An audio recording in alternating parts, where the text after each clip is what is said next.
Hi there guys, and welcome to this tutorial with me, Matt Roan. I'm an artist and craft maker based in Folkestone, and today I'm going to be showing you how we're going to produce a fantastic double-sided sculptural weather vane head. Now this one here is in process, it's not quite finished, but it shows you the basic parts of what we're going to be talking about. It's going to have one side with decorative paintwork and features on it, on one side that is sculpted and has two sides of personality. Okay, so what we're going to be doing is we're going to be using a series of materials, and I'm going to show you what those are. You're all going to need two masks. These are paper mache card masks, and we're going to be using them as the base of our sculpture.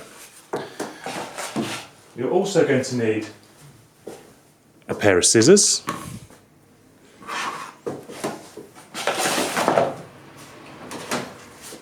some card, and I've got a nice thin kind of flexible card, and it's an Amazon packet, so some of you may have some of these lying around.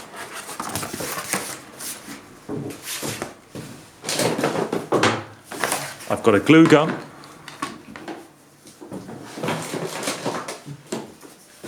with glue sticks, a toilet roll,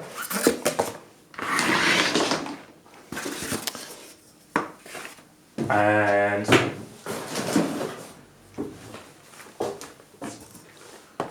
some paint. I'm using acrylic paint because acrylic paint dries nice and quickly and has fantastic bright colours. You may want to use a regular school poster paint, but if it's going to be outside for any period of time, I recommend acrylic. We're going to be using a paintbrush as well to use our paint. And the secret ingredient you may not have used before, we're going to be using something called Mod Rock. And Mod Rock is a plaster bandage. You may have used this once if you broke your arm. Sometimes they put it around your arm when you go to hospital and it helps set broken bones. Now, this Mod Rock is going to be the last stage, and I'm going to show you how to get there in the following steps.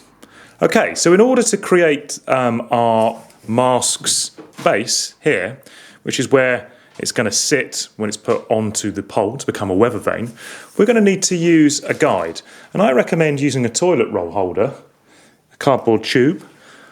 Most of you will be able to get one of these quite easily from home. And we're going to be using this as the guide for the width of our card sheet.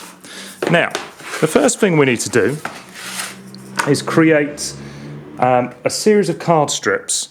I'm going to use a knife for this demonstration, but you will probably be using scissors. Okay.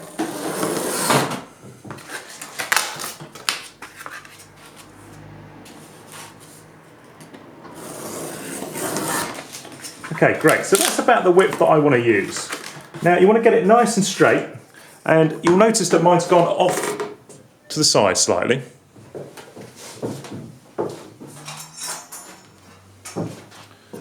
So I'm actually going to use a ruler to neaten things up. Okay, so welcome back. So you'll notice that my glue gun is now heating up, and what I'm going to do is I'm going to place this cardboard in here.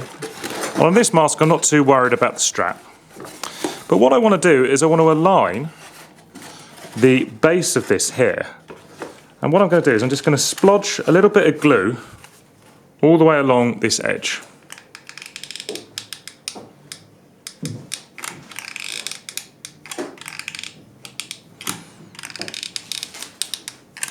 I'm being very careful here not to get it all over my hands. And let's just let that set in there for a minute, and we're going to hold that so that it sets. It should set relatively quickly and hold its shape quite well. Now I'm just going to strengthen this up with a bit of more glue on the inside. Now we want to do a nice job with the gluing in order to keep everything from falling apart at a later stage. And don't worry, you're not going to see inside of here too much.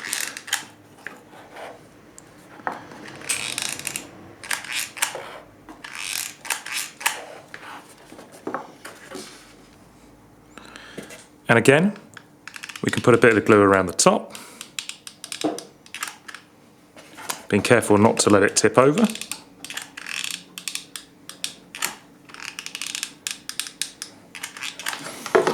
And now we can take our other mask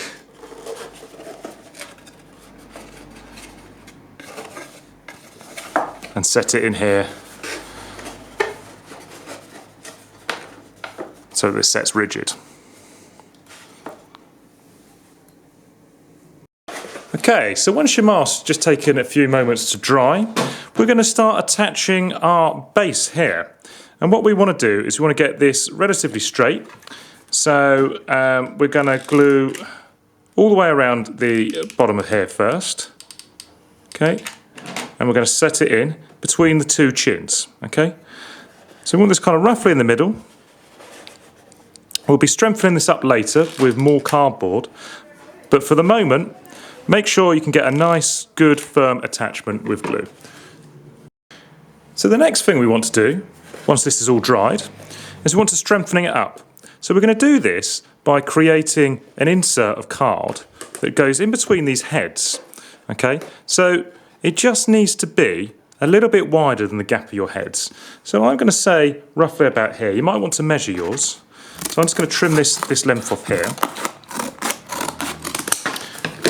And what we're going to do is we're going to use this as an insert to help strengthen and bond two sides together even further. And it should, being cardboard, be bendable and workable into a nice, smooth curve. Okay. And once you've done that, you'll be able to glue it back into place. But you may need to adjust it a few times to ensure that you can get a good slot and do it in smaller sections if a big section is too much.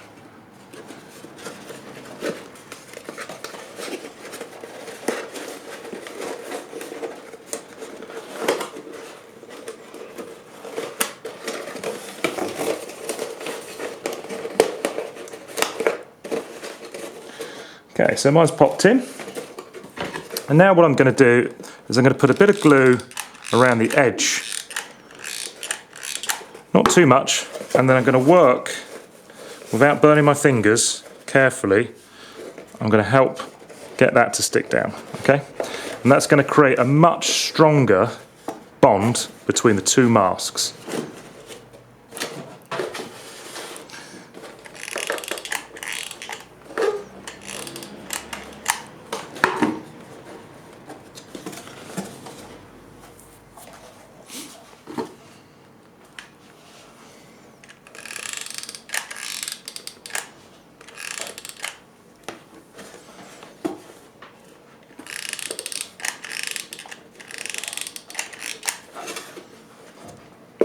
And the trick here is to be slow and steady and build it up in sections so that you get a nice, good adhesion without burning your fingers.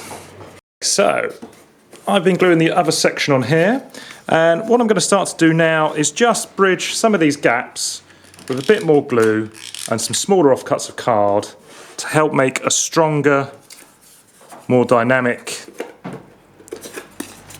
structure underneath. And you can do things like take some thinner bits and add them across here. And the trick is you want as many points of contact, okay, between your toilet roll here and the armature around the edge of it. Now we've managed to get all of our glue on our structural cardboard supports. You can see here I've added quite a few bits and pieces, and it's now quite strong. If I wiggle it about a bit, it's not wobbling, it's not feeling unsecure in any way, and I've just seamed it with glue all the way around to make sure that it's nice and adhered. Okay. Now the next thing we want to do is we want to start thinking about the outside of this and getting a nice flush finish. So the inside is what gives all the strength, okay? All the key core strength. And the outside is going to be something that we can use just to bend round a bit of cardboard and seal that off. So again, I'm going to start by just cutting a little notch here.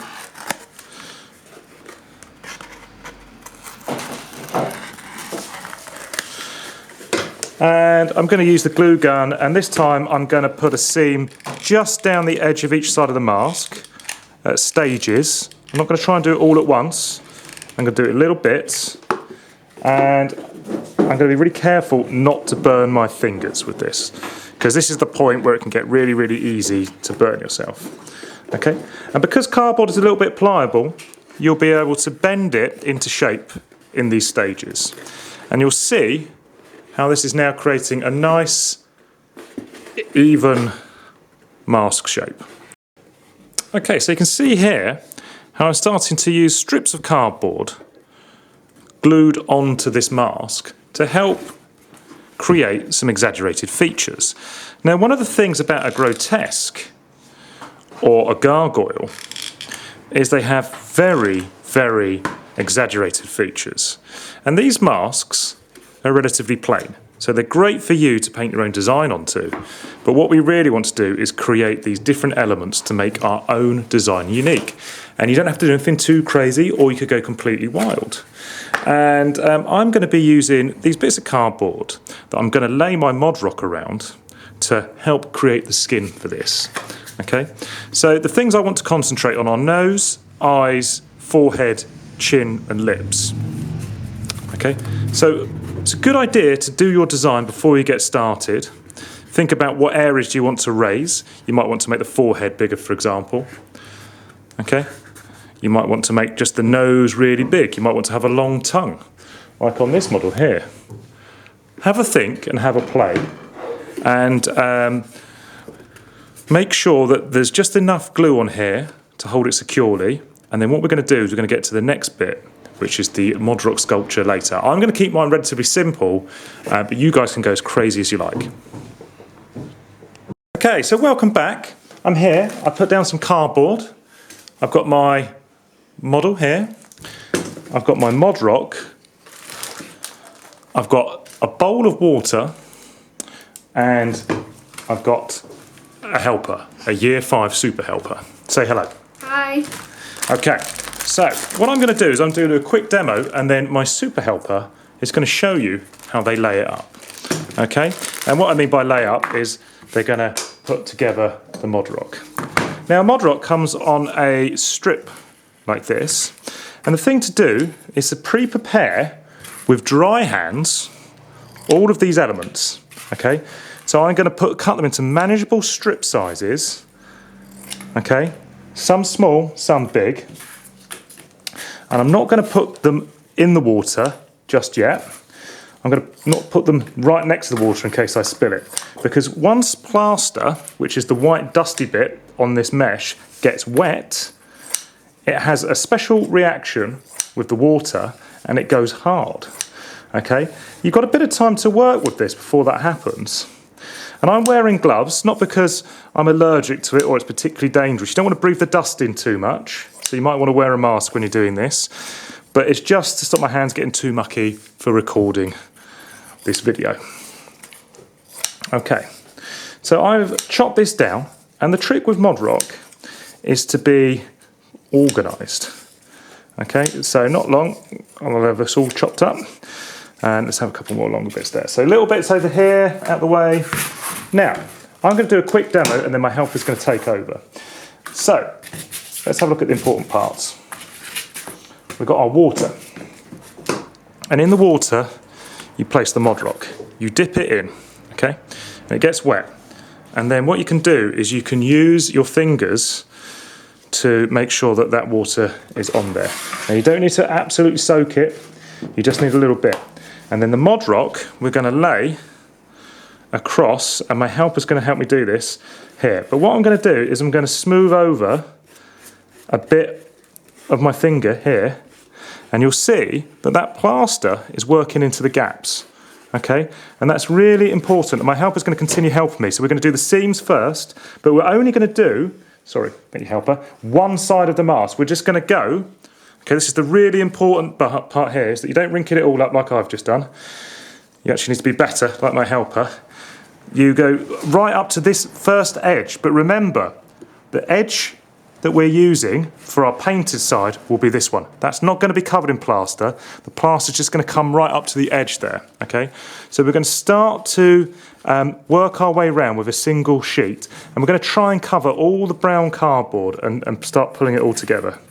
Brilliant job there. Okay, so I'll carry on rubbing here whilst my helper gets bits. And you can see we're overlapping the edges. So, helper, can you just show me how you overlap? You don't put it right over the next bit, but it interlocks. And it's just up there, ever so slightly. Perfect. Okay.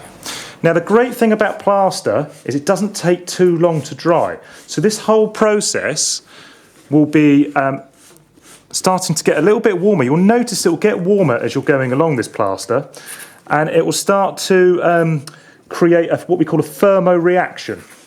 And a thermoreaction is a big complicated word, but it just means it warms up.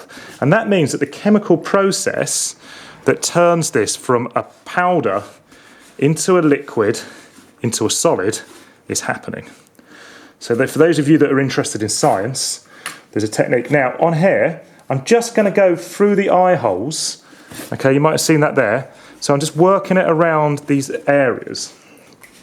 You can see quite how quickly, because I've got all my bits pre-prepared, how quickly that's happening.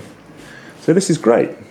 Now, this is brilliant. So we're getting a really good coverage really, really quickly. So you might want to work in pairs like we're doing here. So you might want to buddy up and do your plaster work. Okay? So let's go for a bit over the forehead here. Now you might want to make sure that you've got a sturdy base to work on. We're working on cardboard. And we're using one small roll of this Mod Rock per object, okay? So that is your budget of material. So what we're going to do is we're now going to start to concentrate on the key features, aren't we, helper? Mm-hmm. So let's think about where we're going to put this. So let's stop for a second and think about where the really important bits need to go. Now, we need to make sure that there's a strip round here, okay, holding this more securely, because this is something that's got to be quite strong. And we also want to blend in those seams, okay? Now, cardboard can be painted to look a bit more solid, so that's not a problem. But what we can't do is strengthen this without the Mod Rock. So spend a bit of time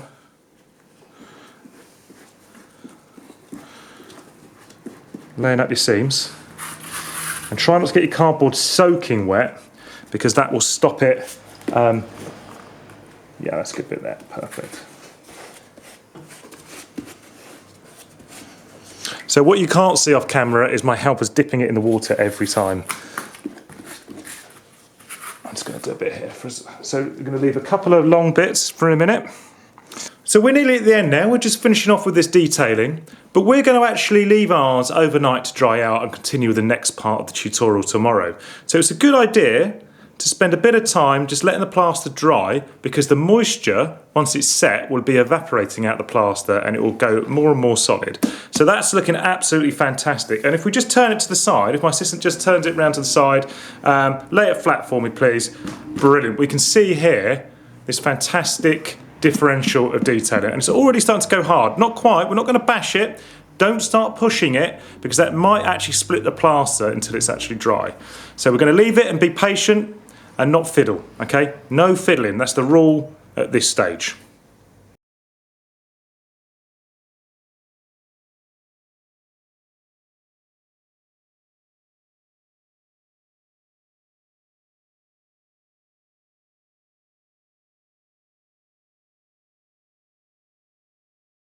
I'm just here creating the base layer for the model. I'm using the acrylic paints, and you'll notice here that I'm using a sandy sort of brown stone colour, and I'm sealing the entire object by painting it with the acrylic, and this is going to help it get a base coat all around it. So it's going to be the background colour, but it's also going to help us with sealing in some of that texture and making it easier to paint the detail on later. Hi guys, and welcome back. So we have here the finished model that we've been working on. It's a two-headed or two-sided face. And on one side we've got this kind of grotesque sticking out tongue kind of model. I've yet just to put the eyes on. I'm going to put like some detail for eyeballs there. You can see it's quite a rude, silly face. And on this side we have something that looks a bit like a broken china doll, and that represents the flaking facade of the original ancient sculptures. So I've used a second mask here and cut mine up to create these cracks, but underneath I've got the flat pink colour. So there's a few techniques that you can use. It's really good for you guys to experiment. So remember, get your solid base colour, your form, and then you can add your detail on the front.